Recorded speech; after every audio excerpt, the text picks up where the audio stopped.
Hello welcome to competitive exams library. ఇంకేమైనా channel subscribe చేసుకోవడం వాళ్ళు ఉంటే తప్పకుండా ఛానల్ అయితే సబ్స్క్రైబ్ చేసుకోండి. రైల్వే ఎగ్జామ్ ప్రిపరేషన్ వీడియోస్లో భాగంగా ఈరోజు December 30, 2020 first shift NTPC CBT 1లో అడిగిన స్టాటిక్ GS జీకే బిట్స్ అయితే డిస్కస్ చేద్దాం. ఈ బిట్స్ అనేవి డెఫినెట్గా మనకి railway group D, SSC, NTPC CBT 2కి అయితే యూజ్ అయ్యే అవకాశం ఉంది. కాబట్టి ఎగ్జామ్స్కి ప్రిపేర్ అయ్యే వాళ్ళందరూ కూడా ఈ సిరీస్ వీడియోస్ అయితే ఖచ్చితంగా మిస్ అవ్వకుండా అయితే చూడండి. మనం రిలేటెడ్ బిట్స్తో కూడా డిస్కస్ చేస్తున్నాం. తెలుగు, ఇంగ్లీష్ రెండు లాంగ్వేజెస్లో కూడా ఆల్రెడీ 4 పార్ట్స్ వీడియోస్ అప్లోడ్ చేశాను. ఇది మనకి 5th పార్ట్ వీడియో. ఆ వీడియోస్ అన్నీ కూడా ప్లేలిస్ట్ అయితే క్రియేట్ చేయడం జరిగింది. ఆ ప్లేలిస్ట్ లింక్ మీకు పైన INS సింబల్ దగ్గర అలాగే కింద డిస్క్రిప్షన్లో కూడా వదిలేస్తాను, అక్కడ నుండి అయితే చూడొచ్చు. మొట్టమొదటి క్వశ్చన్ వచ్చి, which state does not have the విధాన పరిషత్ లెజిస్లేటివ్ కౌన్సిల్? విధాన పరిషత్ లెజిస్లేటివ్ కౌన్సిల్ లేని రాష్ట్రం ఏది? ఓకే, ఆన్సర్ వచ్చి మనకి కేరళ. కేరళలో అయితే మనకి విధాన పరిషత్ లెజిస్లేటివ్ కౌన్సిల్ అయితే లేదు. కర్ణాటక, తెలంగాణ, మహారాష్ట్ర. ఓకే, మనకి కర్ణాటక, తెలంగాణ, మహారాష్ట్ర స్టేట్స్లో అయితే లెజిస్లేటివ్ కౌన్సిల్ విధాన పరిషత్ అయితే ఉంది. కొంతమంది స్పీడ్గా ఆన్సర్ చేసేటప్పుడు ఇక్కడ డస్ నాట్ అని చదవకుండా విధాన పరిషత్ లెజిస్లేటివ్ కౌన్సిల్ ఉంది ఏదని చెప్పి ఫస్ట్ ఆప్షన్లో మనకి ఏదన్నా కనుక కర్ణాటక, తెలంగాణ, మహారాష్ట్ర ఇలాంటిది ఇస్తే అది ఆన్సర్ చేసి అయితే నెక్స్ట్కి వెళ్ళిపోతూ ఉంటారు.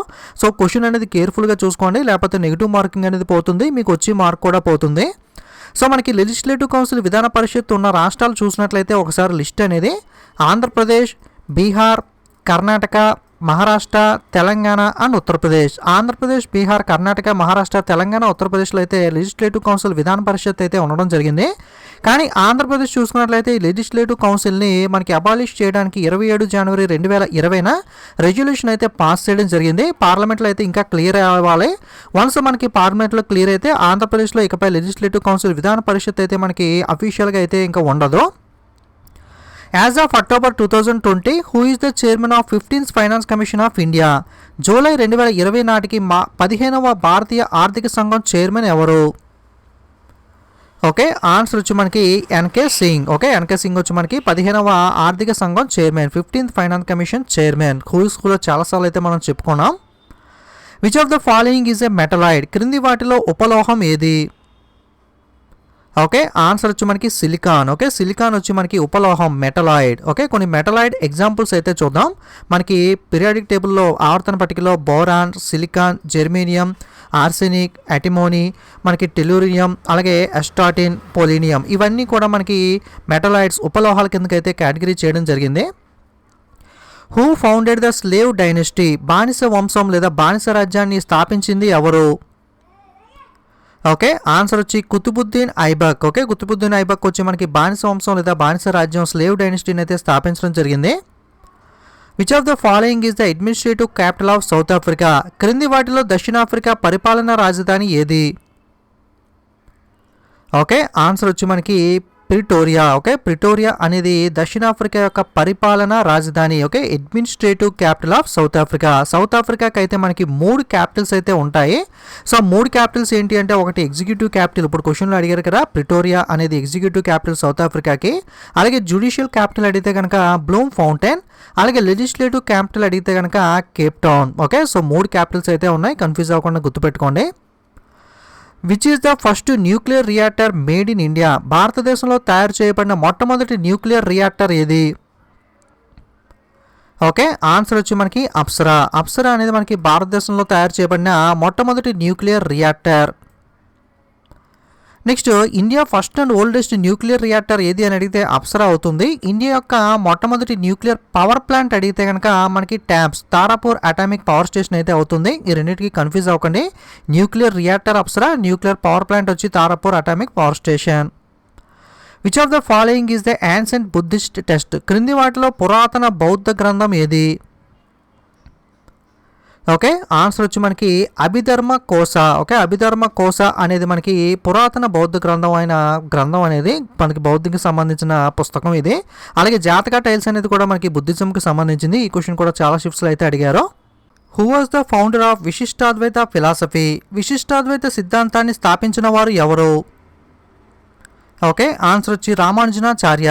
మనకి విశిష్టాద్వైత సిద్ధాంతాన్ని రామానుజనాచార్యులు గారు అయితే స్థాపించడం జరిగింది. The Nipah virus out break in 2018 took place in dash? 2018 సంవత్సరంలో నిపా వైరస్ను కనుగొన్న ప్రాంతం ఏమిటి?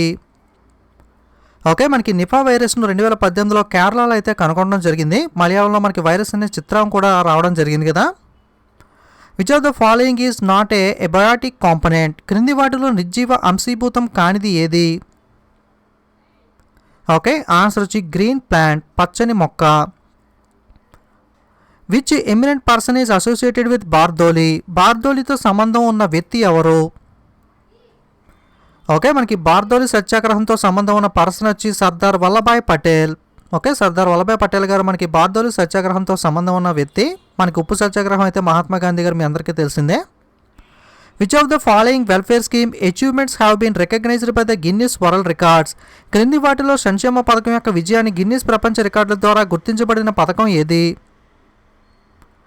ఓకే, ఆన్సర్ వచ్చి ప్రధానమంత్రి జనధన్ యోజన. ప్రధానమంత్రి జనధన్ యోజన పథకం కింద ఎవరికైతే బ్యాంక్ అకౌంట్ లేని పూర్ పీపుల్ ఉన్నారో వాళ్ళకి జీరోతో మనకి బ్యాంక్ అకౌంట్ అనేది జీరో బ్యాలెన్స్తో బ్యాంక్ అకౌంట్ అనేది క్రియేట్ చేసి ఇవ్వడం జరిగింది కదా.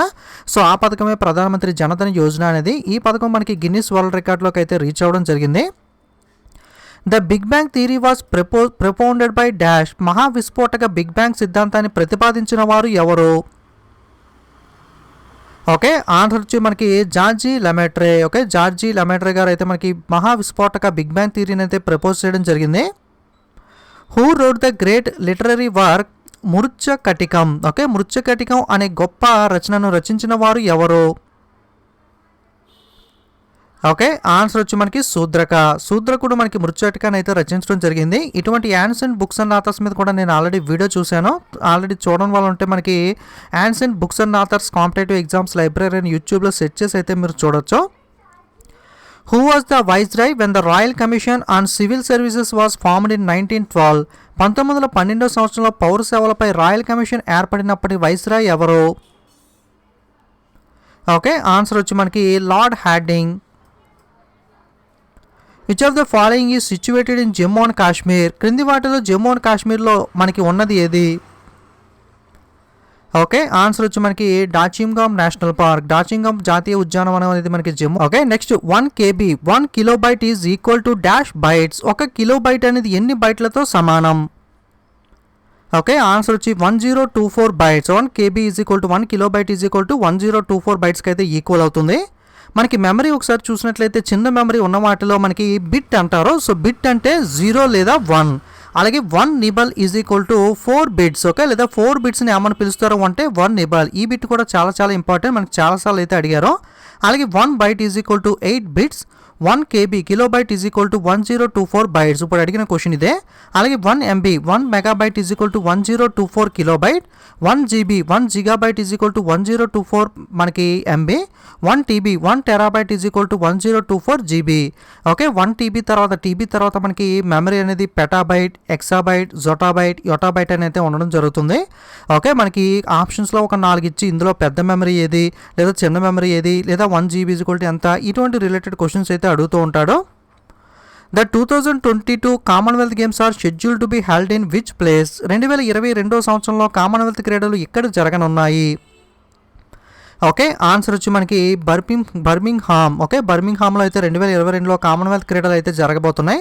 రీసెంట్గా స్పోర్ట్స్ వెన్యూస్ అప్కమింగ్ మీద వీడియో కూడా చేశాను, అందులో కూడా మనం చెప్పుకున్నాం. సో కామన్వెల్త్ చూస్తుంటే గతంలో 2018లో గోల్డ్ కోస్ట్ ఆస్ట్రేలియాలో అయితే జరగడం జరిగింది. ఇప్పుడు అప్కమింగ్ 2022లో అయితే మనకి బర్మింగ్హామ్ ఇంగ్లాండ్లో అయితే జరగబోతున్నాయి. Which state is the largest producer of gold in India? భారతదేశంలో బంగారాన్ని అత్యధికంగా ఉత్పత్తి చేసే రాష్ట్రం ఏది? ఓకే, ఆన్సర్ వచ్చి మనకి కర్ణాటక. కర్ణాటకలో అయితే మనకి KGF గోల్డ్ మైన్స్ మూవీ కూడా వచ్చింది కదా, అక్కడ మనకి బంగారం అయితే ఎక్కువగా ఉత్పత్తి అవుతుంది. మనకి బాక్సైట్ ఎక్కువ ఎక్కడ ఉత్పత్తి చేస్తారో, మనకి కోల్ మనకి బొగ్గుని ఎక్కడ ఎక్కువ ఉత్పత్తి చేస్తారో, ఇలాంటి రిలేటెడ్ క్వశ్చన్స్ అనేవి హైయెస్ట్ ప్రొడ్యూసర్స్ మనకైతే ఎక్కువగా అడుగుతూ ఉంటాడు వరల్డ్ వైడ్గా, స్టేట్ వైడ్గా. What is the full form of DHCP in networking system? Networking సిస్టంలో DHCP యొక్క విస్తరణ రూపం ఏమిటి?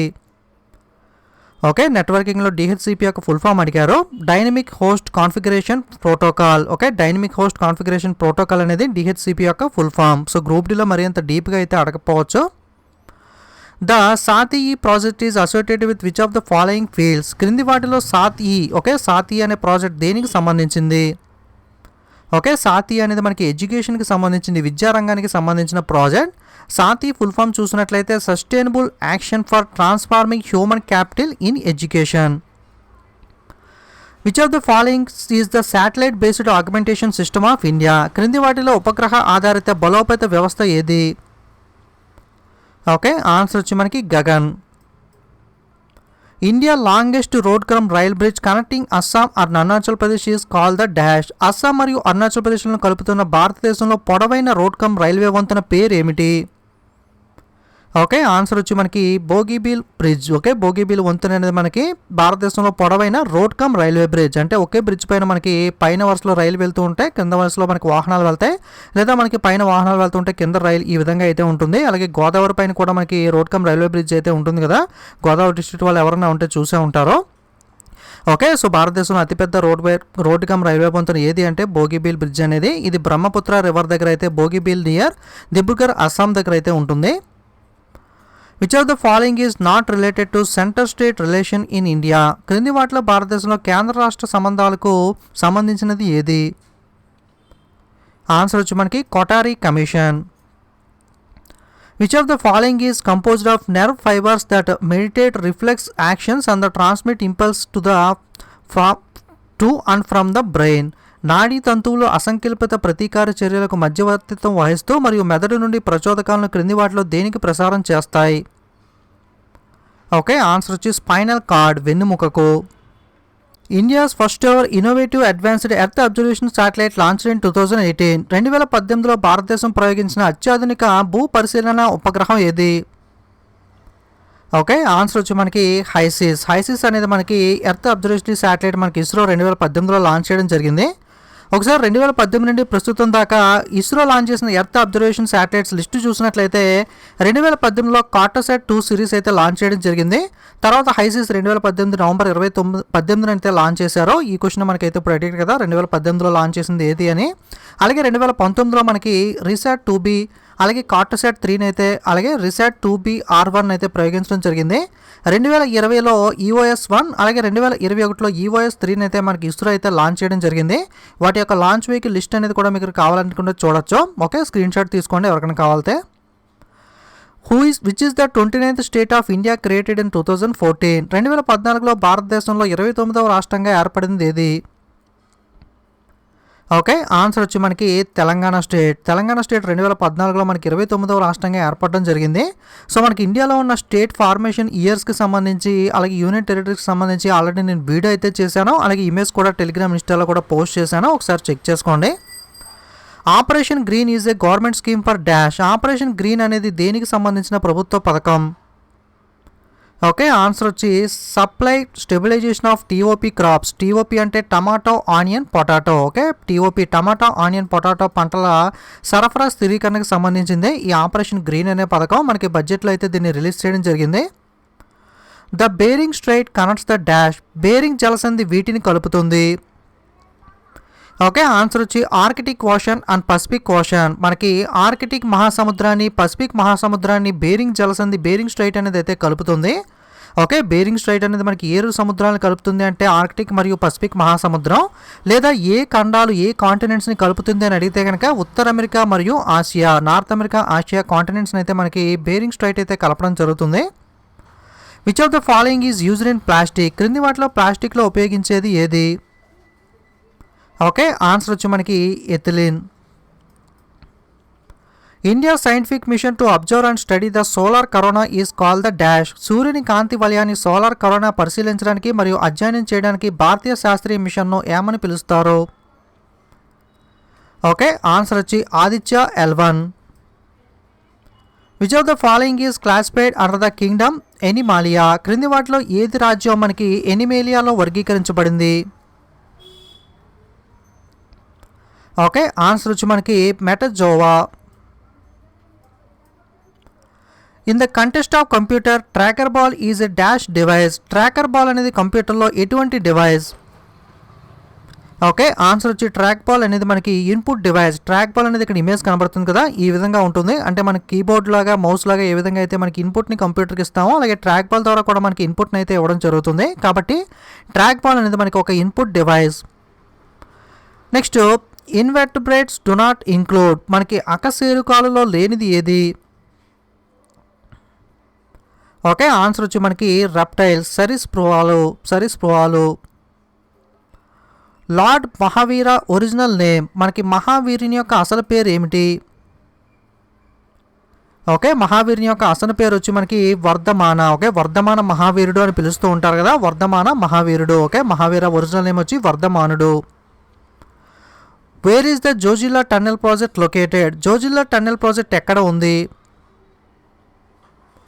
ఆన్సర్ వచ్చి Jammu and Kashmir. The downfall in a rock is known as dash. Okay, downfall రాక్ని మనకి సింక్ లైన్ అనేది పిలవడం జరుగుతుంది. Who is the author of the book republic అనే పుస్తక రచయిత ఎవరు? ఆన్సర్ వచ్చి Plato. In which year did the disinvestment process in public sector enterprises in India start? Okay, public sector ఎంటర్ప్రైజెస్లో డీఇన్వెస్ట్మెంట్ process అనేది ఎప్పుడు స్టార్ట్ అయింది అని అడుగుతున్నారు. ఆన్సర్ వచ్చి 1991 సంవత్సరంలో స్టార్ట్ అవ్వడం జరిగింది. సో డిస్ఇన్వెస్ట్మెంట్ అంటే మనకి ఇన్వెస్ట్మెంట్ని వెనక్కి తీసుకోవడం. ఏదన్నా ఒక కంపెనీ ఉన్నట్లయితే ఆ కంపెనీలో మెజారిటీ స్టేట్ అంటే మనకి మెజారిటీ అంటే మనకి ఆఫ్ ఎంత 50 అంటే మోర్ దెన్ ఆఫ్ అంటే 51% మెజారిటీ స్టేక్ అనేది ఎవరి పేరు మీద అయితే ఉంటుందో ఆ కంపెనీ అయితే వాళ్ళకి చెందుతుంది. సో ఒక కంపెనీలో 51% కానీ అంతకన్నా ఎక్కువ షేర్ కానీ మనకి గవర్నమెంట్కి ఉంటే కనుక దాన్ని మనకి పబ్లిక్ సెక్టార్ ఎంటర్ప్రైజెస్ అని అయితే పిలవడం జరుగుతుంది. సో 51% అంటే 51 కాదు కదా, గవర్నమెంట్ షేర్ ఫర్ ఎగ్జాంపుల్ 70% ఉండొచ్చు, 60% ఉండొచ్చు, 80% ఉండొచ్చు, ఇలా రకరకాల పర్సంటేజ్ ఉంటుంది. సో మినిమం 51 ఉంటే సరిపోతుంది కదా ఇది గవర్నమెంట్ కంపెనీ అవ్వడానికి. కాబట్టి ఎక్కువగా ఉన్న పర్సంటేజ్ అనేది గవర్నమెంట్ కావాలనుకున్నప్పుడు, అమౌంట్ కావాలనుకున్నప్పుడు అప్పుడప్పుడు సేల్ చేస్తూ ఉంటుంది. దాన్ని డిస్ఇన్వెస్ట్మెంట్ ప్రాసెస్ అంటారు. ఒక్కొక్కసారి ఈ కంపెనీని 51% కానీ ఇంకా ఎక్కువ కూడా సేల్ చేస్తూ ఉంటుంది. అప్పుడు మెజారిటీ షేర్ మనకి ప్రైవేట్ హోల్డర్స్కి అవుతుంది కాబట్టి ఇది పబ్లిక్ సెక్టర్ కాకుండా ప్రైవేట్ అయితే అవుతుంది. ఫర్ ఎగ్జాంపుల్ ఐడిబిఐ బ్యాంక్లో షేర్స్ అనేవి మనకి గవర్నమెంట్ సేల్ చేయడం వల్ల అది ప్రైవేట్ బ్యాంక్ అయితే అవ్వడం జరిగింది. ఇలా కొన్ని కంపెనీస్లో మనకి డిస్ఇన్వెస్ట్మెంట్ అయితే గవర్నమెంట్ చేస్తూ ఉంటుంది. దీన్ని మనకి 1991లో అయితే స్టార్ట్ చేయడం జరిగింది.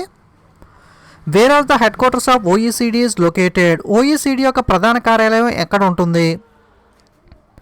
ఓకే, ఆన్సర్ వచ్చి మనకి ప్యారిస్ ఫ్రాన్స్లో అయితే OECD యొక్క ప్రధాన కార్యాలయం అయితే ఉంటుంది. సో OECD ప్యారిస్ ఫ్రాన్స్లో ఉంటుంది కదా. దీని యొక్క ఫుల్ ఫామ్ వచ్చి organisation for economic cooperation and development. Okay, ఇది మనకి ఈ షిఫ్ట్లో అడిగిన స్టాటిక్ జీకే ఇంపార్టెంట్ క్వశ్చన్స్ అనేవి. సో వీడియో నచ్చితే తప్పకుండా లైక్, కామెంట్, షేర్ చేయడం మర్చిపోకండి. ఓకే, అలాగే మరిన్ని ఇలాంటి వీడియోస్ మిస్ అవ్వకూడదు అనుకుంటే తప్పకుండా ఛానల్ని సబ్స్క్రైబ్ చేసుకొని పక్కనున్న బెల్ ఐకాన్ మీద క్లిక్ చేసి ఆల్ అనే బటన్ మీద ట్యాప్ చేసినట్లయితే నేను కొత్తగా వీడియో అప్లోడ్ చేసినప్పుడు మీకు నోటిఫికేషన్ అయితే వస్తుంది.